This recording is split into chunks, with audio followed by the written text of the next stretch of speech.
E aí, pessoal, vamos falar em história novamente, né? Tentando manter uma linearidade não linear, porque é impossível ser linear em história, a não ser que vá ser uma papagaiada. O que nos interessa, a princípio, é a história ocidental, o chamado eurocentrismo. Hoje no Brasil, a gente tem um especialista em China, se não me engano, na USP. Tá? Não existe profissionais aptos à história da Ásia, raramente um que outro história da África, que compreende o Egito, a gente só fala do Egito, esquece das centenas de tribos e civilizações que tem na África, a história andina, incas, a história da Mesoamérica, astecas, zacatecas, maias, a história dos selvagens americanos, dos nativos americanos, tudo isso passa reto. Meia horinha ali deu, tu saiu pronto para dar aula sobre aquilo. Claro, tu vai ter que te especializar se tu quiser. Então, basicamente a história universitária, acadêmica, ela se centra todo na Europa. Tudo na Europa, Grécia, Roma. E ali vai indo até a gente chegar na idade pós-moderna de hoje, certo? Vamos falar um pouquinho da Grécia e tentar ser o mais sucinto, porque é o seguinte: a Grécia até 1200 viveu uma idade do ouro. Vocês devem saber a guerra de Troia, teve aquele livro A Ilíada, do Homero. Bom, tudo que a gente sabe da Grécia até 1200 vem do Homero. Só que a gente não sabe sequer se Homero existiu. Tá? Aí se acredita que lá por 1200 deu uma merda. Uma merda muito grande. Uma erupção vulcânica, um terremoto, sei lá. E até ali, aquela civilização ficou perdida. Eles escreveram na chamada linear B, que não foi decifrada.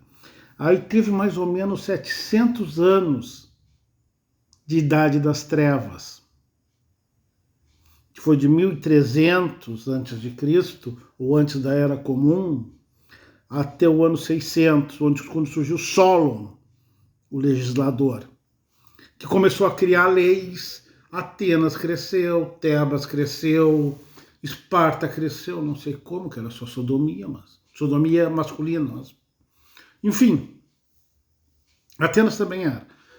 E formaram as primeiras polis ou cidades-estados. Tá? Isso por volta de 600. Existia um hábito que Solon deu fim. Quando alguém matava alguém da família de alguém, a família que tinha perdido essa pessoa ia lá e matava outro daquela família. E assim. E com o passar dos séculos, sempre assim. Aí Solon, um brilhante capitalista, pelo visto, não, se alguém matar alguém da família de alguém, paga uma multa e pronto. E ali acabou essa parte aí da vingança. Que se eu matasse alguém da família X, eu ia lá, pagava uma multa e deu. De repente até era vantajoso para a família. Quer dizer, esses foram os primórdios da sociedade. Né? Entre o século VI e século V, Atenas teve um desenvolvimento incrível. Platão, Sócrates. Tem, se você as leituras que eu indico, o Banquete do Platão, a República do Platão, do Heródoto, História. O nome do livro História foi publicado em 68 recém. Tá? Seriam básicos esses livros, tá? E procurar ler muito a respeito do pensamento de Sócrates, que vocês vão encontrar em Platão. Mas existem outras análises bem interessantes, principalmente no Google acadêmico. Quer dizer, nós tivemos a primeira Idade das Trevas, que foi até o século VI a.C. A partir dali houve um desenvolvimento monstruoso na Grécia, civilizações extremamente fortes começaram a decair, como os hititas, que a gente não sabe muita coisa deles. Os judeus começaram a se formar por volta de 1200, 1300 a.C., Davi, Salomão, tá? A Mesopotâmia já era bem cuiuda, a Índia tinha uma civilização avançadíssima e a China estava no mínimo 2000 anos na frente da Grécia. Incrível, né?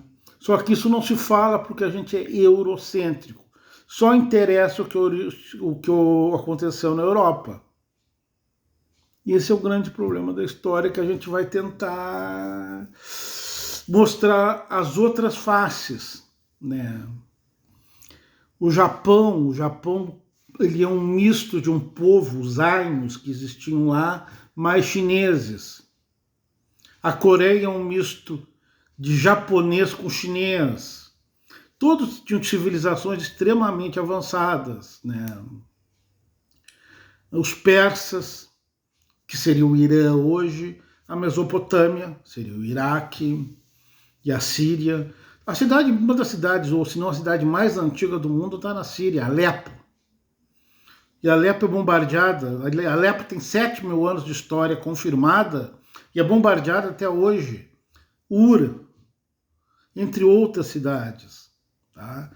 Mas então hoje a gente vai tentar começar a trabalhar essa primeira idade das trevas, tá? Que a gente não conseguiu decifrar a linear B para saber como era a Grécia antes. O que a gente tem são as escavações, a arqueologia, mas não tem nada escrito. É foda a gente fazer o troço só de cabeça. O Egito. O Egito, desde 3.000 a.C., os hititas 4.000 a.C., já estavam extremamente avançados. Nessa época que a Grécia recém estava formando as suas cidades-estado, o Egito estava dando pau. Os fenícios dominavam o Mediterrâneo. Construíram Cartago, que foi uma das civilizações mais avançadas que nós tivemos, mas que os romanos foram lá, destruíram e não deixaram nada, pedra sobre pedra, para a gente saber. Então tem coisas que a gente jamais vai saber. Por exemplo, Cartago foi durante 1000 anos quase a dona do Mediterrâneo. E o comércio era direto ali, né? Claro que os navios da época só costeavam, atravessavam o Mediterrâneo para lá para cá, mas tinha um comércio grande demais, que começou com os fenícios. Mas é mais ou menos isso. Vocês já viram as dezenas de povos que tinham, e a gente sempre fixa no grego, que parece que é o mais importante, no romano, e a gente esquece que tantos fenícios, cartagineses, os povos da África, os núbios, os egípcios, contribuíram para os gregos e romanos atingirem a tecnologia que atingiram, e os romanos dominarem praticamente todo o mundo conhecido pelo século II depois de Cristo, assim como Alexandre da Macedônia fez no século III antes de Cristo. Complicado, né?